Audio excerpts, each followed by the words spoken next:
Hi hello welcome to my channel. ನಾನಿವತ್ತು ಮಾವಿನಕಾಯಿ ಸಿಹಿ ಪಲ್ಯ, ಮಲೆನಾಡು ಕಡೆ ಎಲ್ಲ ಈ ಥರ ಮಾವಿನಕಾಯಿ ಸಿಹಿ ಪಲ್ಯನ ಮಾಡಿಟ್ಕೊಂಡಿರ್ತಾರೆ. ಈ ಥರ ಸಿಹಿ ಪಲ್ಯ ಅಂದರೆ ಈ ಥರ ಹುಳಿ, ಈ ಥರದ ಮಾವಿನಕಾಯಿಗಳು ತುಂಬ ಹುಳಿ ಇರೋದಿಲ್ಲ, ತುಂಬ ಸ್ವೀಟ್ ಆಗಿರುತ್ತೆ.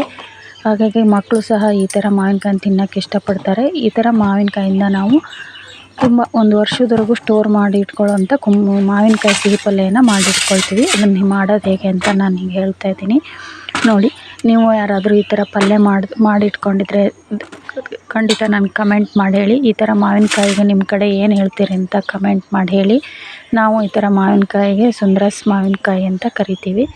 ಇದು ಇನ್ನೂ ಬಲಿತ್ರೆ ಇನ್ನೂ ಕೆಂಪದಾಗಿ ತುಂಬ ಚೆನ್ನಾಗಿರುತ್ತೆ. ಈ ಥರ ಮಾವಿನಕಾಯಿ ಹಾಗೆ ಉಪ್ಪು ಖಾರ ಹಾಕ್ಕೊಂಡು ತಿನ್ನೋದಕ್ಕೂ ತುಂಬ ಚೆನ್ನಾಗಿರುತ್ತೆ. ನಾವು ಈ ಮಾವಿನಕಾಯಿನ ಈ ಥರ ಸಿಪ್ಪೆ ತೆಗೆದು ಸಣ್ಣ ಸಣ್ಣ ಚಿಕ್ಕ ಚಿಕ್ಕ ಹೋಳುಗಳಾಗಿ ಇಟ್ಕೊಂಡು ಇದು ಸಿಹಿ ಪಲ್ಯ ಬರೀ ಬೆಲ್ಲದಲ್ಲೇ ಮಾಡಿರೋದ್ರಿಂದ ಇದನ್ನು ಒಂದು ವರ್ಷದವರೆಗೂ ಇಟ್ಟು ಕೆಡೋದಿಲ್ಲ, ತುಂಬ ಚೆನ್ನಾಗಿರುತ್ತದೆ. ಮೊಸರು ಅನ್ನದ ಜೊತೆಗೆ ಮಕ್ಕಳೆಲ್ಲ ತುಂಬ ಇಷ್ಟಪಟ್ಟು ತಿಂತಾರೆ. ಮಕ್ಕಳಿಗೆ ಸ್ಕೂಲಿಂದ ಬಂದ ತಕ್ಷಣ ಅವರು ಅನ್ನ ಸಾರು ತಿನ್ನೋದಕ್ಕೆ ಹಠ ಮಾಡ್ತಾರೆ. ಆವಾಗ ಸ್ವಲ್ಪ ಅನ್ನದ ಜೊತೆಗೆ ಈ ಥರ ಸಿಹಿ ಪಲ್ಯ ಏನಾದರೂ ಹಾಕ್ಕೊಟ್ರೆ ಇಷ್ಟಪಟ್ಟು ತಿಂತಾರೆ. ನಮ್ಮ ಮನೇಲಿ ಎಲ್ಲ ಮಕ್ಕಳು ಇದು ಸಿಹಿ ಪಲ್ಯನ ತುಂಬ ಇಷ್ಟಪಟ್ಟು ತಿನ್ನೋದ್ರಿಂದ ನಾವು ಈ ಥರ ಮಾವಿನಕಾಯಿ ಸಿಕ್ಕಾಗ ಸ್ವಲ್ಪ ಸಿಹಿ ಪಲ್ಯನ ಮಾಡಿ ಇಟ್ಕೊಂಡಿರ್ತೀವಿ ನೋಡಿ. ಈ ಥರ ಚಿಕ್ಕ ಚಿಕ್ಕ ಹೋಳುಗಳಾಗಿ ಮಾಡಿಕೊಂಡು ಇಟ್ಕೊಳ್ತೀವಿ. ಹಾಗೆ ಇದಕ್ಕೆ ನೀರನ್ನು ಏನು ಸೇರಿಸೋ ಹಾಗಿಲ್ಲ. ಮಾವಿನಕಾಯೆಲ್ಲ ನೀರಿನ ಅಂಶ ಬಿಡೋದ್ರಿಂದ ಉಳಿಯುತ್ತೆ.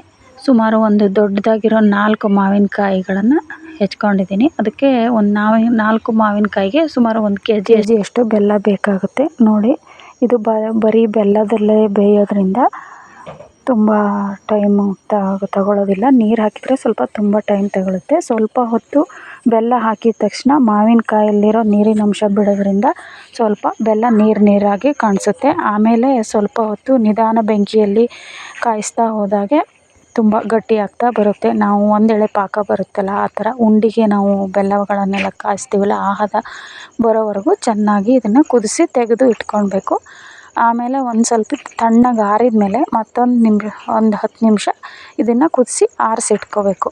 ಹೀಗೆ 2 ಟೈಮು ಇದನ್ನು ಕುದಿಸಿ ತೆಗೆದಿಡೋದ್ರಿಂದ ಮಾವಿನಕಾಯಿ ತುಂಬ ಚೆನ್ನಾಗಿ ಬೆಲ್ಲವನ್ನು ಹೀರಿಕೊಂಡು ಖರ್ಜೂರದ ಥರ ಎಷ್ಟು ಚೆನ್ನಾಗಿ ಫಳ ಫಳ ಹೊಳಿತಾ ಇರುತ್ತೆ ನೋಡೋದಕ್ಕೆ. ಬೇಕಾದರೆ ನೀವು ಲಾಸ್ಟಲ್ಲಿ ನೋಡಿ ಹೇಗಾಗಿರುತ್ತೆ ಅಂತ ಈ ಪಲ್ಯ.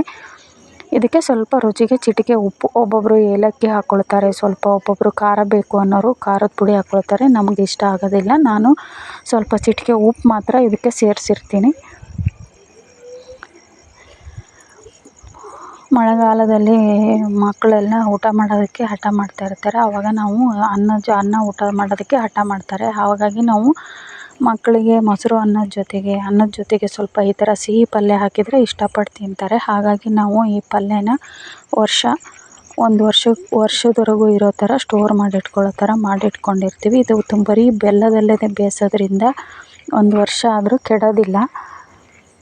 ಮಾಡಾದಮೇಲೆ ಚೆನ್ನಾಗಿ ತಣ್ಣಗೆ ಆರಿಸಿ ಗಾಜಿನ ಭರಣಿಯಲ್ಲಿ ಹಾಕಿಟ್ಕೊಂಡ್ರೆ 1 ವರ್ಷದವರೆಗೂ ಹಾಗೆ ತುಂಬ ಚೆನ್ನಾಗಿರುತ್ತೆ. ಇದಕ್ಕೆ ಫ್ರಿಜ್ಜಿನ ಅವಶ್ಯಕತೆಯೂ ಇಲ್ಲ, ಅಷ್ಟು ಚೆನ್ನಾಗಿರುತ್ತೆ ಇದು ಬೆಲ್ಲ ನೋಡಿ. ಬೆಲ್ಲದಲ್ಲಿ ಕುದೀತಾ ಮಾವಿನಕಾಯಿ ಹೋಳುಗಳು ಬೆಲ್ಲವನ್ನು ಹೀರಿಕೊಂಡು ಎಷ್ಟು ಚೆನ್ನಾಗಿ ಹೊಳಿತಾ ಇದೆ ಅಂತ.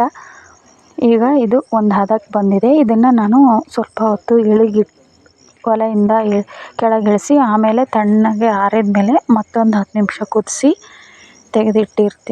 ತೆಗೆದು ಆರಿಸಿದ್ದೀನಿ ನೋಡಿ.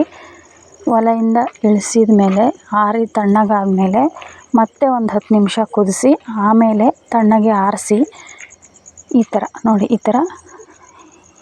ಈ ಹದಕ್ಕೆ ಬಂದಮೇಲೆ ಅದನ್ನು ನಾವು ಚೆನ್ನಾಗಿ ತೊಳೆದು ಒಣಗಿಸಿದ ಗಾಜಿನ ಭರಣೆಗಳಲ್ಲಿ ಹಾಕಿ ಗಾಳಿ ಆಡಿದಾಗೆ ಬಾಯಿ ಮುಚ್ಚಿಟ್ಕೊಂಡ್ರೆ ತುಂಬ 1 ವರ್ಷದವರೆಗೂ ಇರುತ್ತೆ ನೋಡಿ. ಮಾವಿನಕಾಯಿ ಸಿಹಿ ಪಲ್ಯ ಹೇಗಿದೆ ಇಷ್ಟ ಆದರೆ ಖಂಡಿತ ಲೈಕ್ ಮಾಡಿ, ಶೇರ್ ಮಾಡಿ, ಕಮೆಂಟ್ ಮಾಡಿ, ಸಬ್ಸ್ಕ್ರೈಬ್ ಮಾಡ್ಕೊಳ್ಳಿ. Thank you for watching. Bye.